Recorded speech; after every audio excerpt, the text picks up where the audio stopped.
Hello, my name is John McLaughlin. I'm a research scientist here at Rutgers University, and I'm happy to give you a short course basically on GWAS or genome-wide association studies. So genetic mapping looks something like this, where you basically are taking a phenotype and trying to link that up to either identifying candidate genes or genetic regions from the genotype. And so there's several ways you can go about that, as you see from the graphic here. You can use expression profiling, comparative genomics, and then also two different types of genetic mapping, linkage mapping and association mapping, where you're correlating genomic regions that associate or are linked to the phenotype of interest. In some cases the resolution's high enough that you can identify candidate genes, or in most cases, you're really identifying large genomic regions. And that can be helpful for many different applications. One, just understanding the underlying quantitative genetics of a trait, all the way to cloning genes underlying particular traits. So what is GWAS? So GWAS is a type of study that compares the genomes of individuals with a particular trait or disease to the genomes of individuals without that trait or disease. And the method relies on the use of genetic polymorphisms. They can be these single nucleotide polymorphisms, SNPs, that you're all well aware of, that can be associated with the phenotype. And there's other types of polymorphisms that can be used as well. But today we'll focus on SNPs. So all these, the mapping techniques that we're talking about are really reliant on polymorphisms connecting to phenotype. And GWAS studies are typically conducted using large data sets of genetic information. And one example of that is from the 1,000 Genomes Project. And I encourage you to visit the International Genome Sample resource to learn more. And so these GWAS studies can be used to identify genetic variation with a wide range of traits, diseases such as cancer, heart disease, and diabetes. So the history of genetic variation. So the human genome is made up approximately 3 billion base pairs of DNA, and there's an estimated 10 million SNPs in the human genome. And so, like I said in the previous slide, these SNPs are variations in the single base pair of DNA that can allow you to differentiate different individuals, and basically that polymorphism idea among individuals. And those SNPs can be used to identify genetic variations that are associated with a particular trait or disease. And a good example of the vast number of GWAS studies that occur in humans, for example, is from this human genome-wide association mapping and candidate gene association mapping studies that are available. And the last slide that I made was back in October 2022.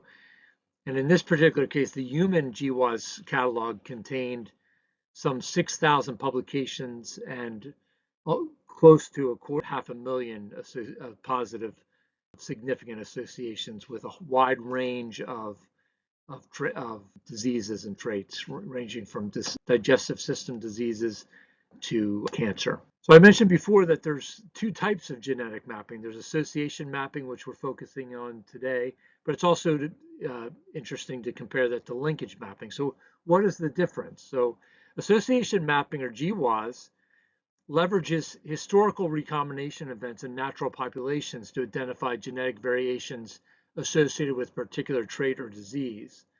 And so by examining the correlations between specific genetic markers and traits across large populations, association mapping, or GWAS, can pinpoint regions of the genome that may influence the trait of interest.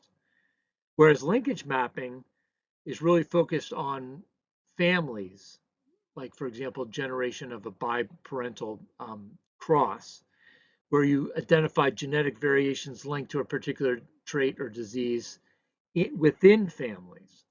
This approach relies on the fact that genetic markers located close together on a chromosome tend to be inherited together, and they're less likely to be separated by recombination events. So the key differences between the mapping methods: again, it's a population versus family approach. Association mapping analyzes generally unrelated individuals in a population, while linkage mapping focuses on families. The other difference is historical versus recent recombination. One benefit of GWAS and using natural populations is you can take advantage of historical recombination events that have occurred over generations. While linkage mapping, you examine recent recombination events within families. So with association mapping, you're able to take advantage of higher resolution genetic maps because of all of that historical recombination. This is just an image of an example of linkage mapping, linkage analysis versus GWAS. So on the left here, we have a biparental cross, for example, a P1 versus P2, a small ear versus a large ear corn, generate an F1, and then you're looking at segregation within the F2, and you're using molecular markers to identify a particular QTL region in that F2 or F3 population. And that's really based going forward phenotype to genotype. And in GWAS, it's different in that you're using many generations of recombinations from in a natural historical population. And in this case, you can be thinking of it sort of reverse, where you're looking from genotype to phenotype. And again, the benefit of GWAS is that you have those historical, perhaps thousands of recombination events that lead to a high resolution. The downside of GWAS, and this is becoming less and less of a downside because of molecular marker technology, is that it requires a lot of SNPs, molecular markers, to identify regions of interest. But with the cost of SNPs going down, that's less and less of a problem. And so one thing that association studies relies upon is this idea of linkage disequilibrium. So if all polymorphisms were independent at the population level, association studies would have to examine every one of them. Linkage disequilibrium, which is also defined as the non-independence of alleles, makes tightly linked variants strongly correlated, producing cost savings for association studies. So SNPs that are in tight linkage disequilibrium are high LD, essentially are inherited as a block, and those SNPs, one versus the other, can be used. You don't have to use all of them. So it's useful to think about how to read an LD map. So an LD map is basically a linear organization of SNPs that are linked on a chromosome and then are put through a mathematical program to look at the correlation of one SNP to another. So if we look at block 1 on the left-hand side here, we have a SNP 1 and 2 that are high correlation, a correlation of 90.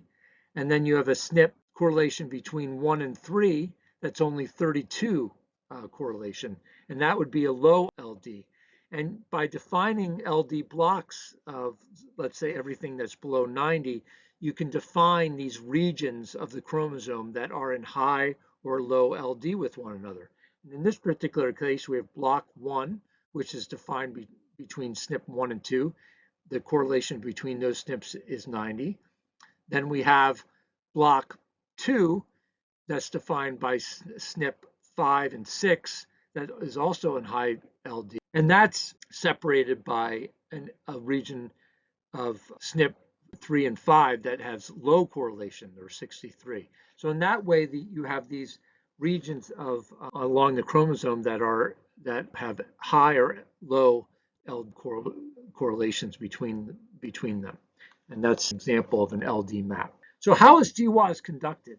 So a GWAS is conducted by comparing the genomes of individuals with a particular trait or disease to the genomes of individuals without that trait or disease.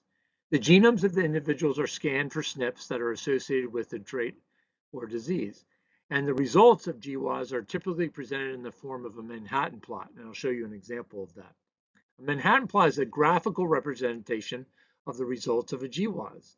And it basically shows the chromosomal location of the SNP and the strength of the association between that SNP and the trait or disease. So there's many different types of programs for doing GWAS. In plant genetics, there's a program called TASSEL, and that's defined as follows. This is a genome-wide association study in trait analysis by association, evolution, and linkage. Again, tassel. This is a computer program that allows you to connect SNP variation to phenotype and has a bunch of tools that help deal with some of the complications surrounding using GWAS. For example, complications such as kinship and population structure, topics that we won't go into at this time, but that can create bias in GWAS mapping. So basically you take that SNP information and you fit a general linear model or a mixed model to the phenotypic data that you have in your database. And then you can decide what types of models that you would like to run.